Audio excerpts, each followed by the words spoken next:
Okay. It was a series of hard-to-watch events. Get your hands up! You're gonna get tased! I was a blur. I was getting hit and my neck was my hair being pulled out.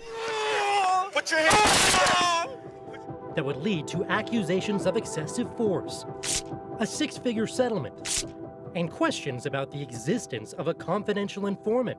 Everyone's liberty is at stake.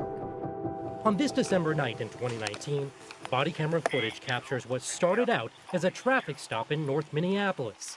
Andre, I'm gonna put cuffs on you in front. Okay? Let me see your hands. Put them up. Hey. Andre, stop. What are you reaching for, dude? A federal lawsuit claims MPD officer Tony Partika and other officers improperly targeted then 48-year-old Andre Moore, mistakenly targeting him as someone with an outstanding warrant. A lot of cops started pulling up, so I got nervous and then I was like, what the heck's going on? Hand behind your back. Oh! Stop moving! Stop resisting! Stop moving!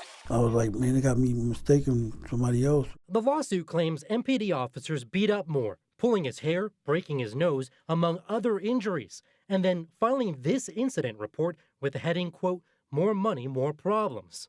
The lawsuit claims months later, Officer Partika would falsely obtain a search warrant for Moore's home, telling the judge that he, quote, found baggies containing drugs in a trash bin outside Moore's residence, and that a so-called confidential and reliable source had observed Moore selling drugs at the property. I thought about it because I said, why would it be an informant? I wasn't doing nothing like that. To have an informant, that don't make sense to me. In that case, to this day, have a feeling maybe that confidential informant didn't even exist. I'll never know, because apparently the officer brought a name and he told the judge at least a name. Attorney Tanya Bishop was Moore's public defender in the case. At the end of the day, it didn't become about the confidential informant anymore, because there was other things that were untrue or done in a reckless disregard of the truth, and that's where we ended up. Moore would ultimately spend 7 months behind bars.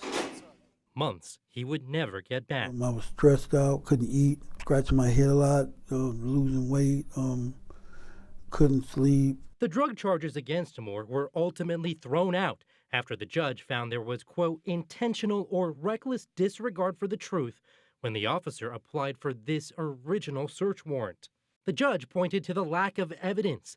The bag the officer described in the warrant, in fact, did not contain any white powdery substance, and the officer had no explanation. Moore's case is just one example of how the secrecy surrounding the use of confidential informants in policing can truly complicate things for someone at the mercy of the justice system. At Minnesota State Mankato, we meet Assistant Professor John Reed.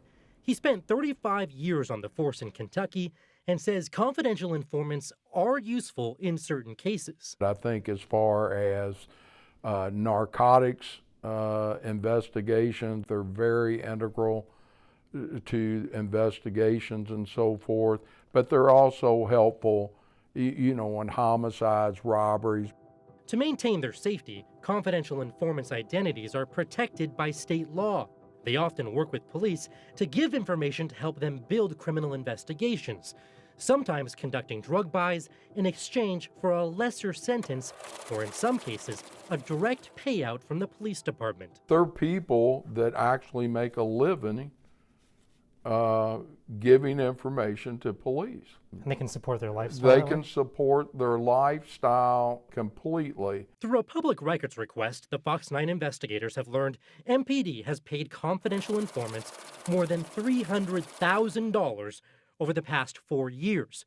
But exactly how that money is spent is a mystery, since the department declined to hand over more detailed financial records. More than $300,000 paid to confidential informants. When you see that amount that's been paid out, what do you think? I think it's a lot of money to be paid out. I would like to know individually how much they're getting paid. If getting paid is the motivation for an informant, how can you trust that what they're telling you is reliable or not? I think you have to approach it as a handler and a supervisor, not to be trusting of any of that information. I think it needs to be verified second and third hand. In some cases, confidential informants have led to police searches and even arrests. But when the Fox 9 investigators reviewed warrant applications submitted by MPD officers where confidential informants were mentioned, we found an inconsistency in those applications.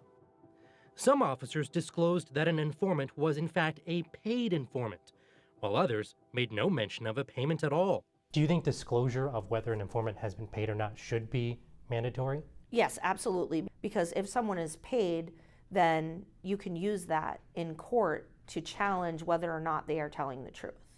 One cuff's on. As for the case of Andre Moore, All right, Andre, come on. his lawsuit was recently settled with a payout from the city of Minneapolis to the tune of $275,000.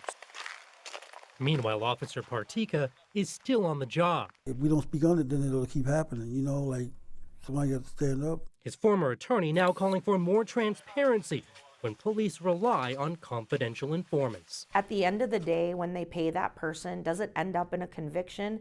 Does it end up that they get a warrant and they execute that warrant and nothing is found at all, but that's never published anywhere or no one ever knows about it? This is people's lives and stuff we're talking about. If they were, who knows what else they can get away with. So what's at stake? Our liberty. Everyone's liberty is at stake.